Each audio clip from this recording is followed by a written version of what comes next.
बच्चों, आप सभी का स्वागत है। आज के सेशन में हम बिहार बोर्ड क्लास 8 गणित की जो नई पाठ्य पुस्तक है इसके प्रश्नावली 7.2 को हल करेंगे। ये जो अध्याय है वो है राशियों की तुलना, और खास करके ये जो प्रश्नावली है 7.2 इसमें क्रय विक्रय यानी कि खरीद बिक्री से संबंधित प्रश्न पूछे गए हैं। इसमें बट्टा यानी कि डिस्काउंट क्या होता है, फिर जो सेल टैक्स लगता है सेल्स के ऊपर में, बिक्री के ऊपर में जो बिक्री कर लगता है सरकार के द्वारा लगाया जाता है, इन सब से संबंधित यहाँ पे प्रश्न पूछे गए हैं। तो प्रश्नावली में कुल मिलाकर 5 प्रश्न हैं जिसे हम एक एक करके आसानी से हल कर लेंगे। लेकिन प्रश्नावली को हल करने से पहले कुछ तथ्यों को जानना बेहद जरूरी है, सो दैट कि हम इन 5 प्रश्नों को काफी आसानी से समझ सकें, हल कर सकें। तो आइए देखते हैं वो सारे पॉइंट्स को। पहले सबसे पहले हम बात करेंगे क्रय मूल्य, जिसे कॉस्ट प्राइस कहा जाता है। ये क्या होता है? कोई वस्तु जितनी राशि में यानी कि जितने अमाउंट में, जितने रुपए में खरीदी जाती है वह उसका क्रय मूल्य या बाइंग प्राइस कहें या कॉस्ट प्राइस कहें कहलाता है। दूसरा है विक्रय मूल्य, जिसे हम सेलिंग प्राइस बोलते हैं। कोई वस्तु जितनी राशि में, जितने अमाउंट में या कहें कि जितने रुपए में बेची जाती है वह उसका विक्रय मूल्य या सेलिंग प्राइस कहलाता है। तो बच्चों, क्रय मूल्य को शॉर्ट में इस तरह से लिखा जाता है, ठीक है। और अंग्रेजी में चूंकि कॉस्ट प्राइस कहा जाता है तो शॉर्ट में इसे सीपी भी कहते हैं, ठीक है। और विक्रय मूल्य को शॉर्ट में हिंदी में अगर आप लिखना चाहेंगे तो इस तरह से लिख सकते हैं। अंग्रेजी में इसे सेलिंग प्राइस यानी कि शॉर्ट में इसे हम एसपी कहेंगे। अब बात करते हैं बट्टा, जिसे डिस्काउंट, कॉन्सेशन, रिबेट ये सारी चीजें कही जाती हैं, ठीक है। किसी वस्तु के अंकित मूल्य में जो प्रिंट प्राइस होता है, जो एमआरपी होता है, MRP for maximum retail price, ठीक है। तो जो अंकित मूल्य होता है किसी भी वस्तु के ऊपर जो दाम लिखा होता है, उस मूल्य में दी जाने वाली छूट को, जो डिस्काउंट होती है, उसको बट्टा कहते हैं।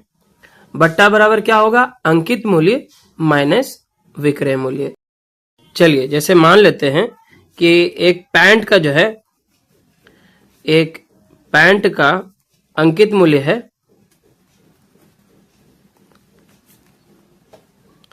जो एमआरपी है उसका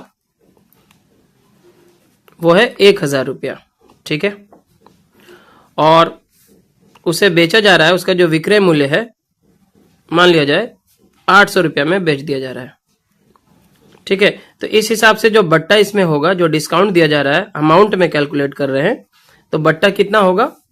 1000 एमआरपी था, बेच दिया गया सिर्फ 800 रुपये में। तो जो आपका अंकित मूल्य है उसमें से विक्रय मूल्य को क्या करना है? घटा देना है।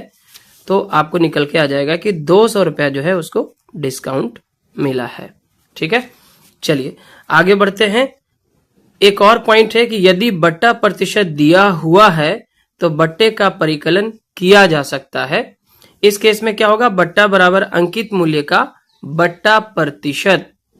इसे आप इस तरह से समझे, मान लिया जाए कि किसी वस्तु का अंकित मूल्य 1000 रुपया है और उस पर बट्टा जो है 20% दिया जा रहा है। तो बट्टा कितना होगा? अमाउंट में, रुपए में कितना होगा? 1000 अंकित मूल्य था, तो 1000 का 20% जो है उसको बट्टा दिया जा रहा है।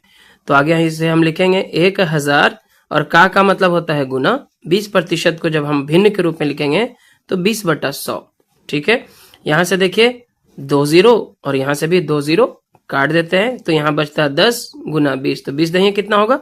200 रुपया। 200 रुपया यहाँ पे भी डिस्काउंट निकल के आएगा। क्लियर है बच्चों? आपको एक और पॉइंट याद रखना है कि किसी वस्तु को खरीदने के बाद उस पर किए गए अतिरिक्त जो खर्चे होते हैं वो क्रय मूल्य में ही जोड़ दिए जाते हैं, और ये खर्चे जो है ऊपरी खर्चे कहलाते हैं, ठीक है। तो क्रय मूल्य बराबर होता है खरीद मूल्य प्लस ऊपरी खर्चे। मान लिया जाए कि आप कोई सामान परचेस करके ला रहे हैं, उसे बेचने के लिए आपने मान लिया जाए कि 100 रुपये का कोई सामान खरीदा है, ठीक है। और उसके लाने में जो है आपको जो भाड़ा वगैरह है या किसी भी तरह का एक्स्ट्रा जो एक्सपेंस हो गया, आपको मान लिया 20 रुपया आपका खर्चा हो गया उसको लाने में, तो आपका जो क्रय मूल्य होगा वो 100 रुपया प्लस 20 रुपया यानी कि 120 रुपया आपका जो है उस पर खर्चा पड़ा है। अब आप उस पर जो भी प्रतिशत लाभ लेना चाहते हैं उतना लेकर के आप उसको फिर बेच सकते हैं। सो बच्चों, मैंने आपको पहले बताया कि जिस रेट पे, जिस दाम पर कोई वस्तु खरीदी जाती है वो उस वस्तु का क्रय मूल्य कहलाता है। अगर क्रय मूल्य छोटा होगा विक्रय मूल्य से, यानी कि आपने कम में खरीदा ज्यादा में बेच रहे हैं, तो ऑब्वियसली आपको क्या होगा, लाभ होगा, प्रॉफिट होगा। तो लाभ निकालने के लिए हम क्या करेंगे, विक्रय मूल्य में से क्रय मूल्य को घटा देंगे। और यदि कभी ऐसा हो कि आपने 100 रुपया का सामान खरीदा और उसे किसी कारणवश 80 रुपया का ही बेचना पड़ रहा है, इस स्थिति में आपका क्या हो जाएगा, क्रय मूल्य जो है ज्यादा हो जाएगा और विक्रय मूल्य कम हो जाएगा। तो इस केस में आपको हानि हो जाएगी। तो हानि को लॉस कहते हैं। हानि बराबर होगा क्रय मूल्य, चूंकि यहाँ पे ज्यादा रहता है तो क्रय मूल्य माइनस विक्रय मूल्य। क्लियर है। लाभ का अगर प्रतिशत निकालना हो तो आप लिखेंगे लाभ बटा क्रय मूल्य गुने 100, ये एक फॉर्मूला हो जाएगा। और हानि प्रतिशत बराबर होगा हानि बटा क्रय मूल्य गुने 100। आइए अब प्रश्नावली में दिए गए सभी प्रश्नों को एक एक करके हल करते हैं। प्रश्नावली 7.2। पहला प्रश्न है, सेल के दौरान एक दुकान सभी वस्तुओं के अंकित मूल्य पर 10% बट्टा यानी कि छूट देती है। 1450 रुपया अंकित मूल्य वाला एक जींस और 2 कमीजें, जिसमें से प्रत्येक का अंकित मूल्य 850 रुपए है, को खरीदने के लिए किसी ग्राहक को कितना भुगतान करना पड़ेगा। तो आइए इसे हल करते हैं। सबसे पहले एक जींस जो है उसका अंकित मूल्य कितना है, 1450 रुपया है, एक ही है तो इतना ही रह जाएगा। और फिर कहता है कि 2 कमीजों का जो अंकित मूल्य है 850 रुपया करके है, तो 2 कमीजों का अंकित मूल्य टोटल कितना हो जाएगा, 850 रुपया एक का दाम है, तो 2 से इसमें गुना कर लेंगे, 2 0 0, 2 5 10 के 0, बाकी 1, 2 8 16, 1 17। तो 2 कमीजों का जो अंकित मूल्य हो गया वो कितना हो गया, 1700 रुपया, या फिर कहें कि 1700 रुपया हो गया। तो अब हम यहाँ पे क्या करेंगे, कुल अंकित मूल्य निकालेंगे। कुल दोनों शर्ट और जींस दोनों का मिला करके कुल अंकित मूल्य बराबर कितना हो जाएगा, एक तो है 1450 रुपया और दूसरा है 1700 रुपया। ठीक है, इसको जोड़ लें आप, 0 0 0, 0 5 5, 7 4 11 के 1 बाकी 1, 1 1 2, 2 में 1 बाकी मिलाएंगे 3, 3150 रुपया जो है इसका अंकित मूल्य आ चुका है ओवरऑल। अब इस पे क्वेश्चन में कह रहा है कि अंकित मूल्य पर 10% बट्टा दिया जाता है, यानी कि छूट मिलता है। अंकित मूल्य पर कितना, 10%। तो बट्टा बराबर क्या हो जाएगा, यहाँ पे पहले निकालें आप, जो डिस्काउंट होगा, जो छूट मिलेगा वो क्या मिलेगा, जो अंकित मूल्य है उसका 10%। तो अंकित मूल्य हमारा टोटल कितना है, 3150। इतना का 10% जो है आपको क्या मिल जाएगा, बट्टा मिल जाएगा, डिस्काउंट मिल जाएगा। तो आगे आप इसको कैलकुलेट कर सकते हैं। 3150 का मतलब गुना और 10% का मतलब होगा 10/100। 1 0 यहां से और 1 0 यहां से काट लेते हैं, तो बचा क्या, केवल 315 रुपया। यही है आपका बट्टा, डिस्काउंट या छूट कह लें। आगे क्वेश्चन में कहता है कि खरीदने के लिए किसी ग्राहक को कितना भुगतान करना पड़ेगा, यानी कि अब जो है उसे ग्राहक को कितना भुगतान करना पड़ेगा। तो हम लिखेंगे यहां पे, इसलिए ग्राहक को कुल भुगतान करना होगा बराबर। देखिए टोटल जो अंकित मूल्य आया था कितना आया था, 3150 रुपया हुआ था, लेकिन इस पे दुकानदार ने जो है उसको 10% डिस्काउंट दे दिया, जो कि 315 रुपया निकल के आया है। तो अब हम अंकित मूल्य में से जो बट्टा है उसको घटा देंगे और इस तरह से जो है शेष राशि जो है उसे भुगतान करना पड़ेगा।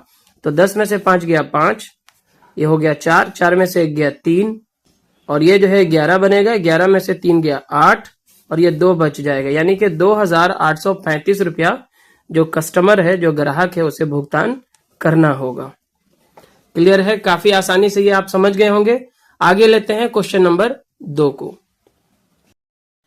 प्रश्न इस प्रकार है, एक टेलीविजन का मूल्य 13,000 रुपए है, इस पर 12% की दर से बिक्री कर वसूला जाता है।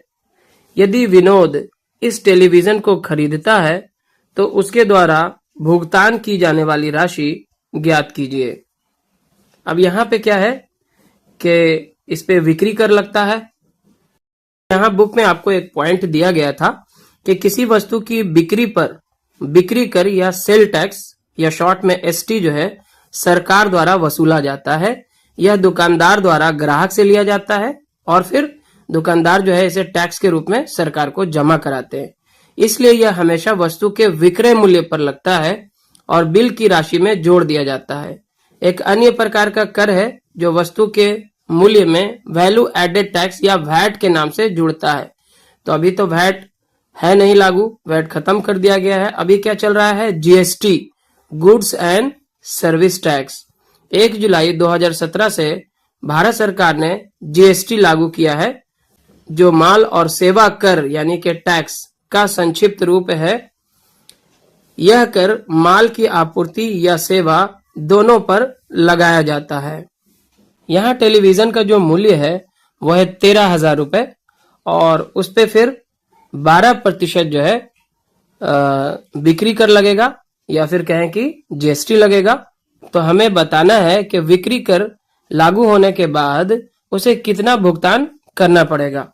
तो यहाँ पे जो जो इन्फॉर्मेशन दिया गया था उससे पहले लिखेंगे टेलीविजन का जो मूल्य है वो है 13,000 रुपये और जो जीएसटी या फिर कहें कि बिक्री कर जो यहाँ पे हमें देना पड़ रहा है वो कितना है? 12% है। कितना है? 12%। तो वो 12% कितना के ऊपर में लगेगा? जो अंकित मूल्य है उसके ऊपर में लगेगा। तो यहाँ पे हो जाएगा 13,000 का 12%। ठीक है, यानी कि 13,000 गुने 12/100। क्लियर है? अब देखिए यहाँ से 2 0 ऊपर नीचे आप काट दें। अब बच गया 130 गुना 12। अब हम 130 में 12 से गुना कर लेते हैं। 130 गुना 12। यहाँ पे गुना कीजिए। 2 0 0, 2 3 6, 2 1 2, 1 0 0, 1 3 3, 1 1 1, 0 6 3 2 5 और ये 1। 1560 रुपया जो है आपको जीएसटी देना होगा, टैक्स देना होगा। तो कुल भुगतान की राशि जो अब आएगी, कुल भुगतान की राशि बराबर जो टेलीविजन का मूल्य था कितना था? 13,000 रुपया।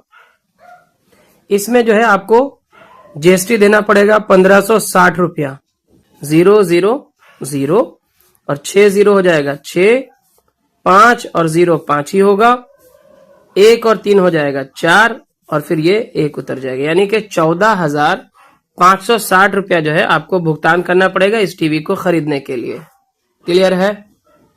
प्रश्न संख्या 3 है, अरुण एक जोड़ी स्केट्स, जो स्केटिंग करने के लिए जूते आते हैं, पहिया लगा हुआ पहिएदार जूते, किसी सेल से खरीद कर लाया, जिस पर दिए गए बट्टे की जो दर थी, जो रेट थी, वो 20% थी। यदि उसके द्वारा भुगतान की गई राशि 1600 रुपया है तो अंकित मूल्य ज्ञात कीजिए। आपको बताना है कि उस पे कितना अंकित था, प्रिंट प्राइस क्या था उसका। ठीक है, जबकि उसने 20% डिस्काउंट होने के बाद जो अमाउंट पे किया है वो है 1600 रुपया। तो यहाँ पे हम क्या करेंगे, सिंपली मान लेंगे, माना कि अंकित मूल्य जो है हमारा x रुपया है, तो बट्टा जो है 20% चूंकि दिया है, अंकित मूल्य पे ही दिया जाता है, तो x का 20% हो जाएगा बट्टा, यानी कि छूट, डिस्काउंट। अब x का 20% का मतलब होगा x गुने 20/100। अब इसको 20 से काटिए, 20 इकाई 20, 20 पचे 100, ऊपर में x गुना 1 यानी कि x और बटा 5, ये जो है आपका छूट आ गया x/5 रुपए। अभी जो है भुगतान की गई राशि क्या होगी, इसलिए भुगतान की गई राशि बराबर क्या होगा, अंकित मूल्य, अंकित मूल्य माइनस बट्टा। बट्टा को क्या करना होगा, जो अंकित मूल्य है उसमें से घटा देना होगा।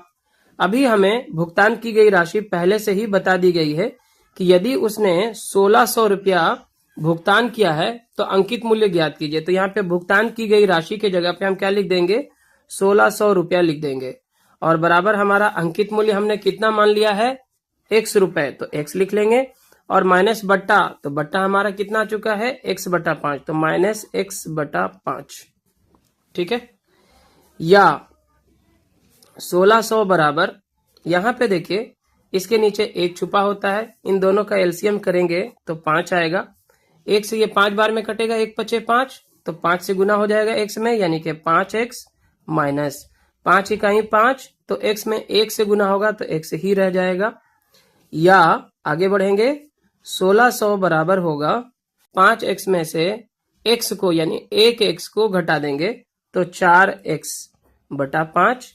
यहाँ पे अगर हम 1 ले लें तो क्रॉस मल्टीप्लाई कीजिए, तिर्यक गुणन, 4x को गुना करेंगे 1 से तो क्या होगा, 4x ही रह जाएगा। और यहाँ पे क्या हो जाएगा, 16 गुने 5, तो 16 पचे 80, इस पे 2 0, 8000 आ जाएगा। इसलिए जब हम x का मान निकालेंगे यानी कि अंकित मूल्य बराबर जो होगा x बराबर 8000 है और बटा हो जाएगा 4, तो 4 से इसको काट देंगे, 4 इकाई 4, 4 दूना 8, और इसके बाद 3 0 यहाँ पे हमें डाल देना होगा। तो इस तरह से जो अंकित मूल्य है, अतः अंकित मूल्य बराबर कितना हो जाएगा, 2000 रुपया। तो जो स्केटिंग करने के लिए जो जूता मिल रहा था व्हील वाला, वो कितने का था, 2000 रुपए का, और इस पे 20% बट्टा देने के बाद 1600 रुपया में बेचा गया था। तो क्लियर है, ये बिल्कुल आसानी से समझ आ गया होगा। आगे बढ़ते हैं, क्वेश्चन नंबर 4। मैंने एक हेयर ड्रायर 8% वैट सहित 5400 में खरीदा। इसमें जो वैट है वो इंक्लूड है, ऑलरेडी सम्मिलित है। वैट को जोड़ने से पहले उसका मूल्य ज्ञात कीजिए। तो आइए इस प्रश्न को भी हल करते हैं। सबसे पहले हम मान लेंगे कि वैट जोड़ने से पहले हेयर ड्रायर का मूल्य जो है x रुपया था। अब इस पे वैट कितना लगा है, 8%। तो वैट किस पे लगा होगा, जो हेयर ड्रायर का मूल्य हमने माना है x, इसी के ऊपर में वैट लगेगा, x का 8%, इस पे वैट लगेगा। तो कितना हो जाएगा, x गुने 8/100।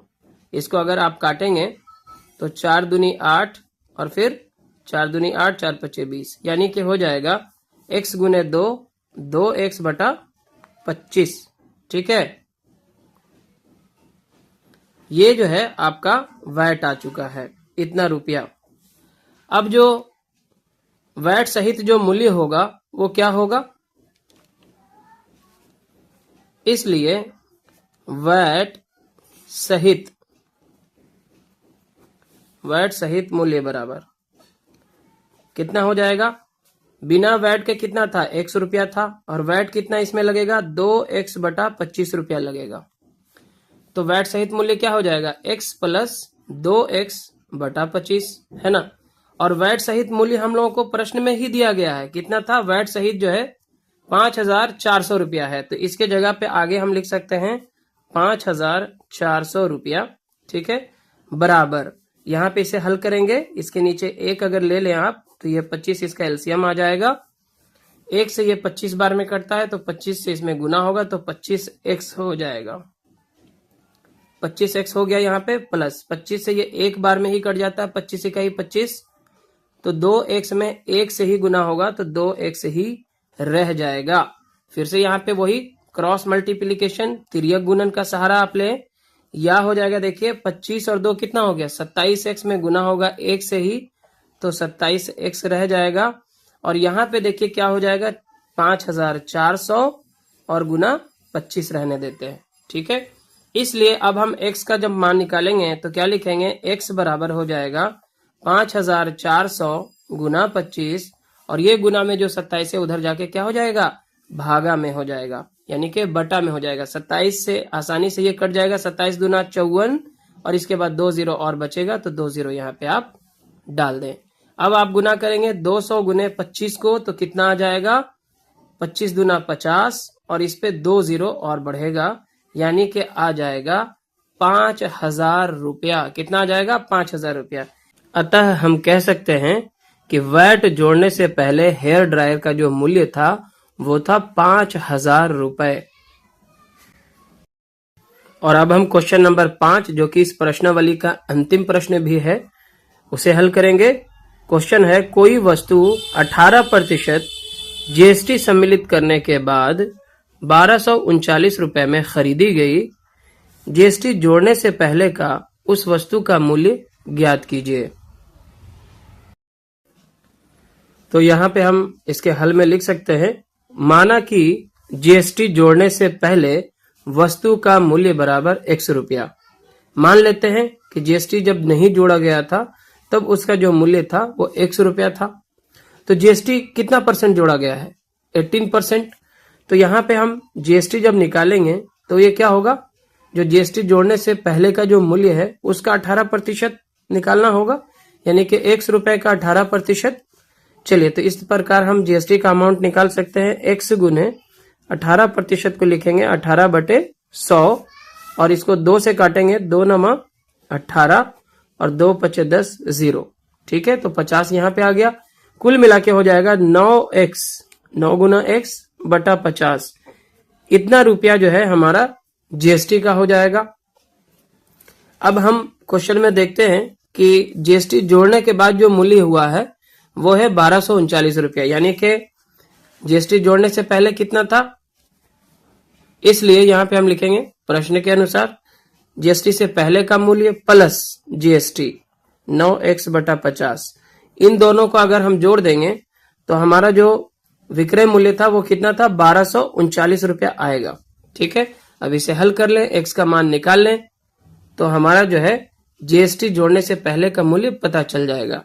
या यहाँ पे हम लिखेंगे, देखिए इसके नीचे 1 छुपा होता है, इन दोनों का एलसीएम क्या होगा? 50। 1 से ये 50 बार में कटता है, यानी कि x में 50 से गुना होगा, 50x प्लस 50 × 50, तो 9x में 1 से गुना करेंगे तो 9x बराबर है 1239।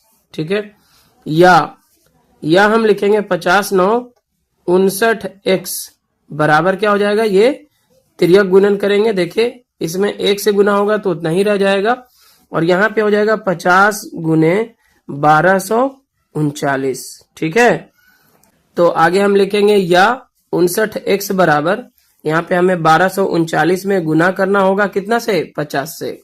तो कर लीजिए 0 0 0 0, 5 × 9 45 के 5 बाकी 4, 5 × 15 4 19 के 9 बाकी 1 और 5 दूनी 10 1 11 के 1 बाकी 1, 5 × 5 1 6। कितना आ गया? 0 5 9 1 6, 61,950 आ जाता है। 61,950। इस तरह से x का वैल्यू निकल आएगा। x बराबर क्या होगा?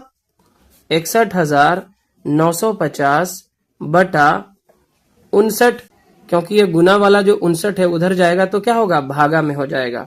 और जब आप 59 से भाग देंगे 61,950 में तो आपका आएगा 1,050 रुपया। ठीक है, इसे आप चाहें तो साइड में कहीं पे करके देख सकते हैं। 59 से भाग देना है आपको 61,950 में, तो पहले 59 इकाई लगाएंगे तो 11 में से 9 गया 2 और ये कट जाएगा। अगला अंक कितना है? 9 है। अब 29 हो जाता है, भाग नहीं लगेगा तो पहले हम 0 बैठाएंगे। अब अगला अंक उतार पाएंगे हम, जो कि है 5। ठीक है, और इसके बाद 59 पचे लगेगा। कितना? 59 पचे हो जाएगा 5 × 9 45 के 5 बाकी 4, 5 × 5 25 4 29। ये पूरा का पूरा जो है यहाँ पे कट जाता है, अंत में एक 0 बच जाता है, तो ये 0 यहाँ पे भी आपको डालना पड़ेगा। 59 में 0 से गुना करेंगे 0 कट जाएगा। इस प्रकार जो है हमारा कितना आ गया? भागफल 1,050 रुपया। अतः हम कह सकते हैं कि जीएसटी जोड़ने से पहले जो है वस्तु का जो मूल्य था वो कितना था? x माने थे ना, तो वो हो जाएगा 1,050 रुपया। आंसर क्लियर है? तो इस तरह से आज के इस सेशन में हमने इस प्रश्नावली में दिए गए सभी 5 प्रश्नों को कर लिया है सरलता के साथ हल। अगर वीडियो लेसन पसंद आए तो जरूर से इसे लाइक करें, शेयर करें अपने सभी दोस्तों के साथ। और चैनल पे नए हैं या आपने चैनल को अभी तक सब्सक्राइब नहीं किया है तो सब्सक्राइब जरूर करें। धन्यवाद।